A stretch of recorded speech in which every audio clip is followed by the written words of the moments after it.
విశాఖలో వైసీపీకి చుక్కెదిరింది. YCP corporator తిప్పల వంశీరెడ్డి జనసేనలో చేరనున్నారు. ఈ సందర్భంగా అనకాపల్లి ఎమ్మెల్యే కొనతాల రామకృష్ణను వంశీరెడ్డి కలిశారు. రేపటిలోగా డిప్యూటీ సీఎం పవన్ కళ్యాణ్ సమక్షంలో జనసేనలో చేరనున్నారు. ఒకే ఇంటి నుండి రెండు వేరు పార్టీలో ఇద్దరు అన్నదమ్ములు చేరడంతో విశాఖ రాజకీయం ఒక్కసారిగా వేడెక్కింది.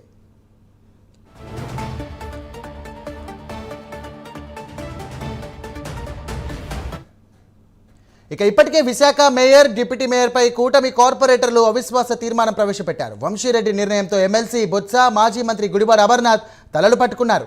విశాఖ మేయర్ గొలగాని హరివెంకట కుమారి అయోమయ స్థితిలో పడ్డారు. వంశీరెడ్డి చేరికతో జీవీఎంసీలో కూటమి బలం 73కు చేరింది. అవిశ్వాస తీర్మానం రోజు మరికొంతమంది వైసీపీ కార్పొరేటర్లు కూటమిలో చేరే అవకాశం ఉంది. ఈ క్రమంలో ఈ నెల 19న జరిగే విశాఖ జీవీఎంసీ కౌన్సిల్ సమావేశం ఉత్కంఠంగా మారబోతున్నట్లు తెలుస్తోంది.